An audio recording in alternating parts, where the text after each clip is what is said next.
Audio 2 पुस्तक भगवान को मत बहकाइए। लेखक वेदमूर्ति तपोनिष्ठ पंडित श्री राम शर्मा आचार्य। बगदाद की जमीला। मित्रों, भक्त वजनदार होते हैं, भारी भरकम होते हैं, भक्त दयालु होते हैं और भगवान की दुनिया का ख्याल रखते हैं। किस तरह का ध्यान रखते हैं बेटे? इस संदर्भ में मैं आपको द्रौपदी के तरीके से एक और घटना सुनाना चाहता हूँ। घटना बगदाद की है। एक बार बगदाद की जमीला ने अपनी सारी ज़िंदगी भर की कमाई के पैसे जमा करके रखे थे कि हम भी काबा जाएंगे। मुसलमानों के धर्म में यह बात लिखी हुई है कि आदमी को कोशिश करनी चाहिए कि एक बार वह हज करने के लिए काबा ज़रूर जाए। जमीला ने कुरान में पढ़ रखा था, इसलिए उसने अपने पैसे बचा कर रखे थे कि जब कभी मौका आएगा तो मैं भी वहाँ जाऊँगी और एक बार हज करूँगी। पैसे थे, तैयारी भी हो गई थी। लेकिन उस साल क्या हो गया? उस साल सब जगह बड़े जोर का अकाल पड़ गया।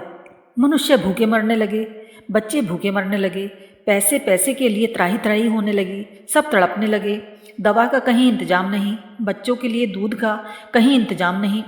काबा हज जाने के लिए जमीला ने जो पैसा बचा रखा था वह सब उस काम में लगा दिया। उसने कहा कि इन बच्चों को जिंदा रहना चाहिए, बच्चों की ज़िंदगी की हिफाजत करने के लिए हमारा पैसा खर्च कर दिया जाना चाहिए। उनने वह सारा का सारा पैसा जो हज यात्रा के लिए बचा कर रखा था खर्च कर दिया। लोगों ने पूछा, अब आप हज यात्रा पर कैसे जाएंगी? उसने कहा, अब हम कैसे जा सकते हैं? हज के लिए किराया फिर कहाँ से लाएंगे? अब हमारे लिए हज जाना मुश्किल है। यह कौन कह रहा है? बगदाद की जमीला कह रही है। हज कबूल हुआ। खुदा बंद करीम के यहाँ मीटिंग बैठी। हर साल खुदा बंद करीम काबा जाने वालों में से कुछ आदमियों की हज यात्रा कबूल करते थे, बाकी की ना कबूल कर देते थे। जितने लोग हज करने जाते थे सबकी यात्रा कबूल नहीं होती थी।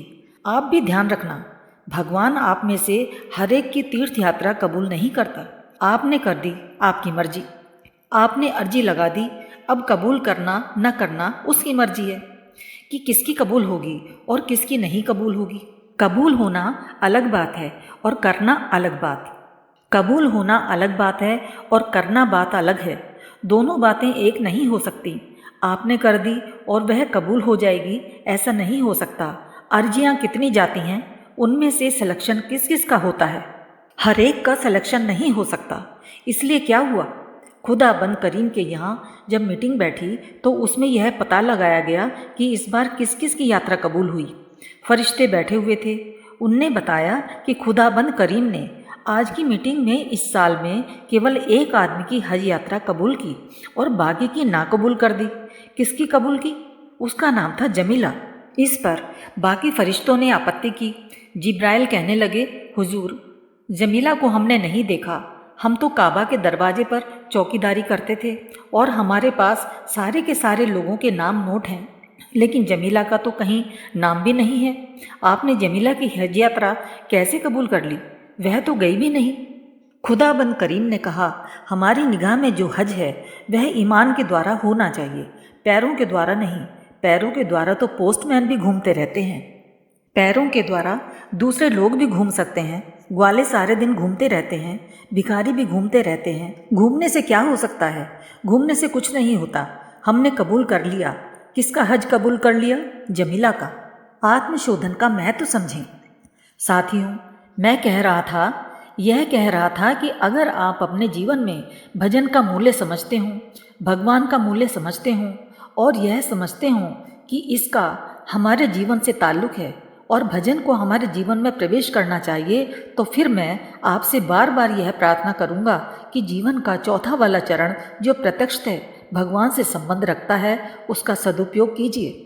उससे कम कीमत पर भगवान प्रसन्न नहीं होते और भगवान को इससे ज़्यादा कीमत चुकाने की किसी से अपेक्षा नहीं है। आप ज़्यादा कीमत क्यों चुकाएंगे? आपने तो एक गलती कर डाली है। आपने भजन का एक हिस्सा पकड़ लिया है। ईश्वर प्राप्ति के एक हिस्से में वह भी एक हिस्सा है। आपने सबसे सरल वाला वह पॉइंट पकड़ लिया है जिसमें हर लगे न फिट करी, रंग चोखा हो जाए। आपने रंग चोखा वाला भजन पकड़ लिया है। भजन के अलावा और कुछ नहीं है क्या? जीवन का संशोधन और आत्मशोधन कुछ नहीं है क्या? अपने आप का सुधार कुछ नहीं है क्या?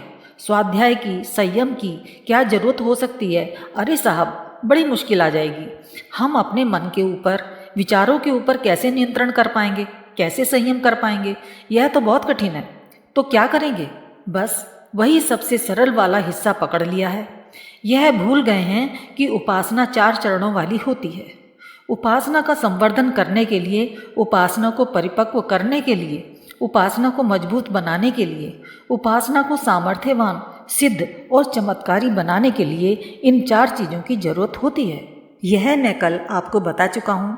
अब मैं आपकी समझदारी के लिए क्या कहूँ? आप भी उस जाट की तरह हैं। मित्रों, आपकी समझदारी तो मुझे ऐसी मालूम पड़ती है कि जैसे राजस्थान का एक जाट था, उसकी समझदारी जैसी है आपकी समझदारी। क्या समझदारी थी उसकी? राजस्थान का एक जाट मेले में गया। वहाँ बहुत तेज धूप पड़ रही थी। राजस्थान में धूप बहुत पड़ती है। कहीं कोई छाया भी नहीं थी, कहीं पेड़ भी नहीं थे। रेगिस्तान था जहाँ मेला लग रहा था। उसने आवाज़ लगाई और लोगों से कहा कि हमारे पास एक खाट बिकाऊ है। खाट माने चारपाई। लोगों ने सोचा कि गर्म रेत में जहाँ पैर जलते हैं, यदि चारपाई मिल जाए तो रात को उस पर सो जाएंगे और दिन में उसको खड़ा करके उसकी छाया में बैठे रहेंगे। जाट ने आवाज़ लगानी शुरू कर दी कि हमारे पास चारपाई बिकाऊ है। लोगों ने कहा कि कहाँ है चारपाई और उसका कितना दाम है? दाम भी बहुत कम बता दिया। कह दिया कि 2 रुपये की चारपाई है। 2 रुपये की चारपाई है, 2 रुपये की चारपाई है तो हम फौरन ले लेंगे। वह चिल्लाता रहा कि चारपाई बिकाऊ है। लोगों ने कहा कि दीजिए ना हमको, 2 रुपये हम आपको दे रहे हैं, लीजिए 2 रुपये।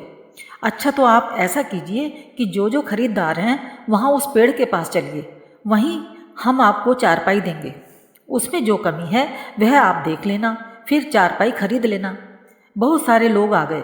अच्छा, आप सब बैठ जाइए, अब हम चारपाई के गुण दोष बताते हैं, फिर आप लेना।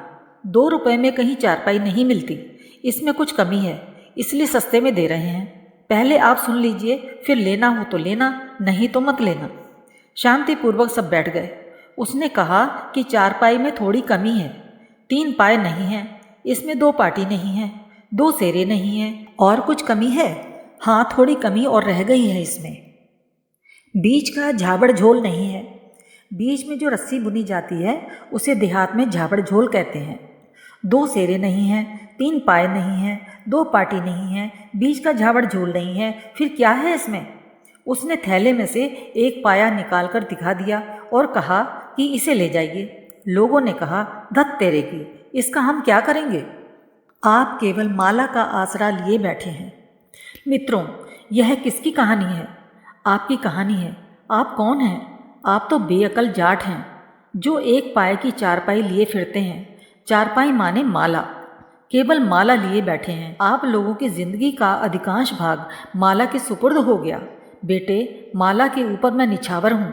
माला जपते जपते मेरी उंगलियां घिस गईं। अभी भी इस बुढ़ापे में 4 घंटे बैठ जाते हैं। 1 बजे रात्रि में अपनी माला लेकर चुपके से बैठ जाते हैं और 4 बजे तक, जब आपको अपनी सबसे प्यारी चीज़ नींद पसंद आती है, हमको नींद से भी बेहतर माला लगती है। माला को हम छाती से लगाते हैं, माला की हम इज्जत करते हैं, माला हमारे रोम रोम में बसी है। हम माला को गाली देंगे? हम कोई नास्तिक हैं? हम कम्युनिस्ट हैं? हम कौन हैं? माला के साथ सेवा। हम तो आपको इस बात का एहसास करा देना चाहते हैं कि माला चाहे जैसी चमत्कारी क्यों ना हो, यह उस वक्त तक किसी का काम नहीं करेगी और ना ही आज तक किसी का काम किया है, जब तक कि आप उसमें दूसरी चीज़ों की सहायता पैदा ना कर दें। माला के साथ साथ आपके जीवन में सेवा के लिए भी स्थान रहना चाहिए। आपको अपने समय का एक हिस्सा भगवान के लिए भी लगाना चाहिए। आप अपने समय का एक हिस्सा अपने लिए लगाएं, घर वालों के लिए लगाएं। 7 घंटे सोया करें, 8 घंटे रोटी कमा करके अपने बाल बच्चों का पेट भरा करें। 7 और 8 घंटे मिलाकर 15 घंटे हो गए। 5 घंटे आप निजी कामों के लिए रखें, अर्थात नहाने धोने, खाने पीने आदि के लिए। फिर भी आप 24 घंटों में 4 घंटे भगवान के लिए लगा सकते हैं। सेवा की आवश्यकता और स्वरूप। जनसाधारण की गतिविधियां और क्रियाकलाप केवल अपने तक ही सीमित रहते हैं। सामान्य व्यक्ति अपना सुख और हित देखना ही पर्याप्त समझता है। वह सोचता है कि अपने लिए पर्याप्त साधन सुविधाएं जुट जाएं, अपने लिए सुखदायक परिस्थितियां हों, इतना ही काफ़ी है। शेष सब चाहे जिस स्थिति में पड़े रहें। स्वार्थपरता इसी का नाम है। स्व के संकुचित दायरे में पड़े व्यक्तियों की रीति नीति इसी स्तर की होती है। जब उसकी परिधि विस्तृत होती चलती है, व्यक्ति अपनेपन का विकास करता है, तो उसमें दूसरों के लिए भी कुछ करने की उमंग उठने लगती है और व्यक्ति सेवा मार्ग पर अग्रसर होने लगता है। जीवन साधना से आत्मिक चेतना का विकास जैसे जैसे होने लगता है, सेवा की टीस उसी स्तर की उठने लगती है और व्यक्ति स्वयं की ही नहीं, सबकी सुख सुविधाओं और हित अहित की चिंता करने लगता है, उसका ध्यान रखने लगता है। परमार्थ साधन में लगे व्यक्तियों को उससे भी उत्कृष्ट आनंद और आत्मसंतोष अनुभव होता है, जो स्वार्थ पूर्ति में ही लगे व्यक्तियों को प्राप्त होता है। पुण्य, परमार्थ, लोक मंगल, जन कल्याण, समाज हित आदि सेवा साधना के ही पर्यायवाची नाम हैं और इसी में मनुष्य जीवन की सार्थकता है। जिन व्यक्तियों ने भी इस पद्धति से जीवन सार्थकता की साधना की, मनुष्य और समाज का स्तर ऊंचा उठाने के लिए योगदान दिया, सामाजिक सुख शांति में बाधक तत्वों का उन्मूलन करने के लिए प्रयत्न किए, समाज ने उन्हें सर आंखों पर उठा लिया, महापुरुषों के रूप में आज हम उन्हीं नर रत्नों का स्मरण और वंदन करते हैं। मानवीय सभ्यता और संस्कृति के विकास में सबसे बड़ी बाधा है व्यक्ति और समाज को त्रस्त करने वाली समस्याएं।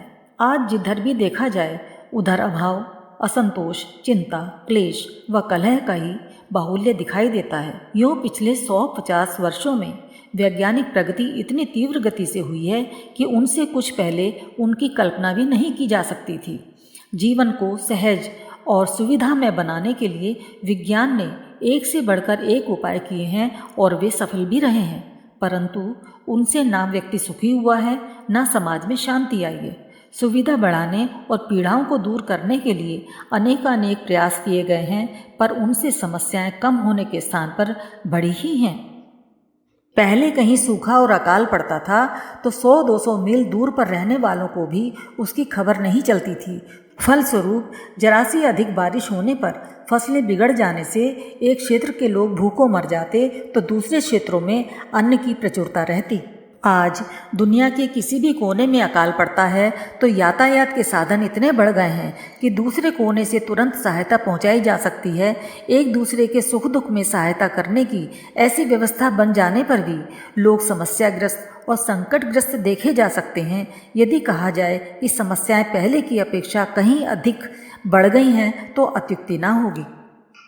आज से हजारों वर्ष पहले का मनुष्य, जिनके बारे में कल्पना भी नहीं कर सकता था, वे सुविधाएं और साधन उपलब्ध होने पर भी लोग अपने आप को पूर्वापेक्षा अधिक अभावग्रस्त, रुग्ण, चिंतित, एकाकी, असहाय और समस्याओं से घिरा हुआ अनुभव करते हैं। भौतिक प्रगति के बढ़ जाने पर साधन संपन्नता पहले की अपेक्षा अधिक होने पर तो यह होना चाहिए था कि हम सुखी और संतुष्ट रहते, लेकिन गहन आत्मनिरीक्षण करने पर इस अवधि में हम अपने को पहले से अधिक गिरा, पिछड़ा और बिगड़ा पाते हैं।